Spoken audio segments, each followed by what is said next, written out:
Cincinnati, Ohio. Belina, independent caller? Yes. I had been injured by a trucking company, and I had gotten on disability in '98. I have multiple sclerosis, which causes these injuries unhealable. Sure.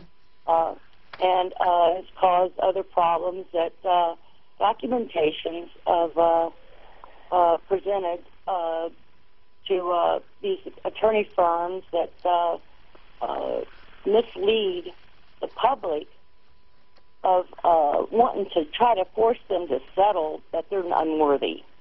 And my knowing of my quality of my life that I have had and I hold in my heart and have been done so wrong that my claims were to consist to the funds that this accident has caused to be refunded and to Medicaid.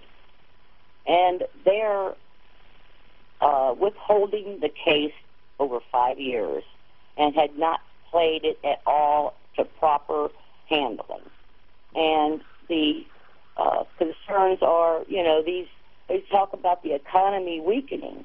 Well, these insurance companies are fighting not against the public to replace the funds that had been spent that should be replaced because the client is feeling this should be done, like as myself.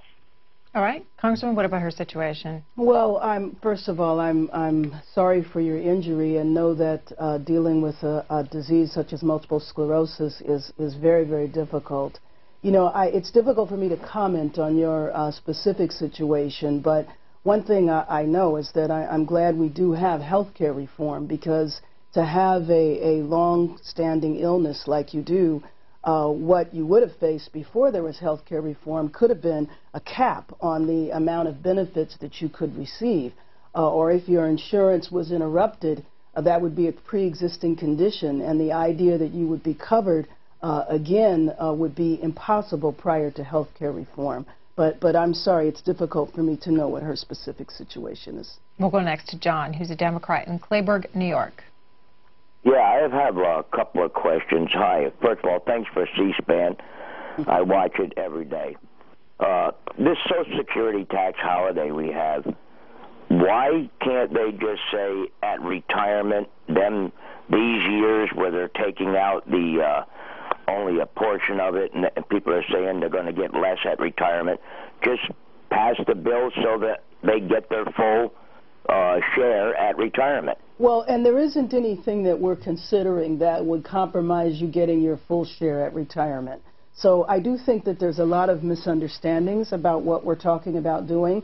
It's extending a payroll tax holiday, a cut in your payroll taxes, and that is money that goes to pay Social Security, but we are talking about paying for that. So at the end of the line, it wouldn't lead to a reduction in your benefits. John, are you still there?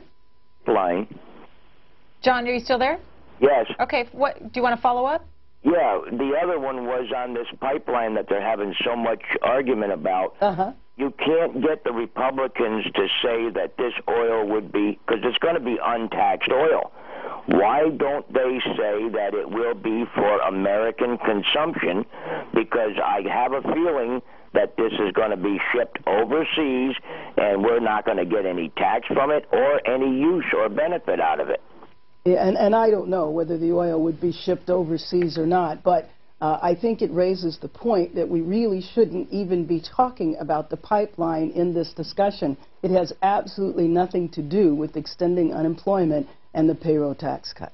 James Ard wants to go back on Twitter to our discussion about job training, education. He says there are already 80 federal job training, retraining programs. How many more do we need to solve the problem? Well, I think it would be very good for us to examine the job training programs that we have. Are they updated? Are they duplicative? I think that we need to look at that. But, we have a new economy that's emerging. The green economy. So I think that there's opportunities for different types of job training. But again, it's one thing to tell someone to go out and get job training, but I would like to know in 50 states where they're going to get the training. Some places will have training, maybe even some places will have training for free. But what about where they don't?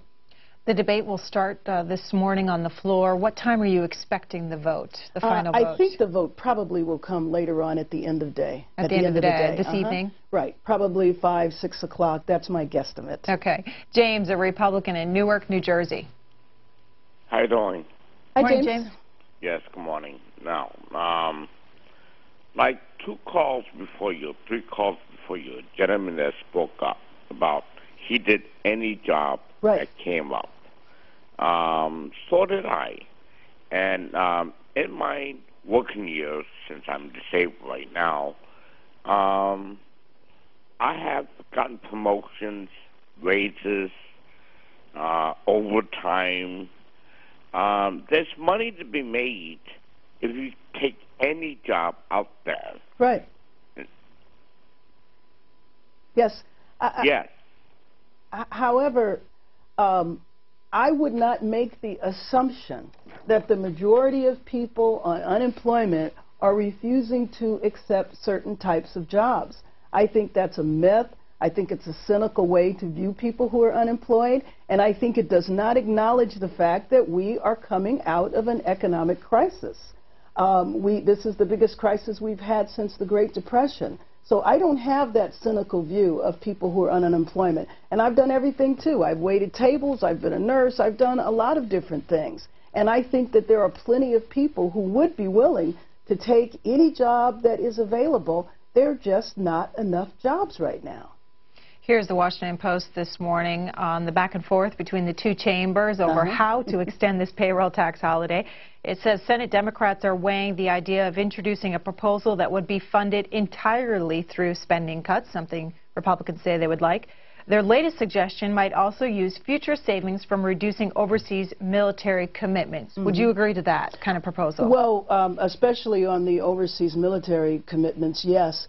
It's difficult for me to say without knowing what the spending cuts are. But as I referenced a few minutes ago, the Super Committee came up with a variety of cuts that were acceptable to both sides. So perhaps they're referring to the same cuts. House Speaker John Boehner has rejected it as accounting gimmicks.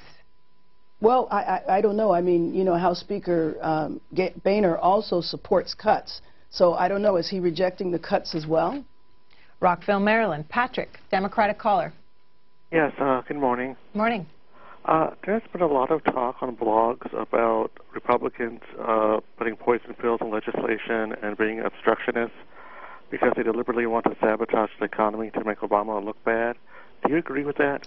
Oh, you know what? I would hate to think, I mean, I do have to acknowledge that the head of the Senate said in January his #1 goal was to make sure that President Obama was only a one-term president. Now, he's on record saying that, and he's repeated it many times. I would hate to think that my Republican colleagues would deliberately hold up the economy to defeat President Obama. So I don't want to believe in conspiracies. I don't want to believe that, you know, it's intentional to impact the economy. But I do have to say that policy-wise, holding things hostage like extending unemployment, raising the debt ceiling, the continuing resolution to fund the government, to hold it hostage to issues and policies that have nothing to do with it. I mean, we spent a good part of the year, in the beginning of the year, voting numerous times to essentially roll back regulations in the Environmental Protection Agency, roll back regulations in the Food and Drug Administration, attacks on women's ability to choose health care.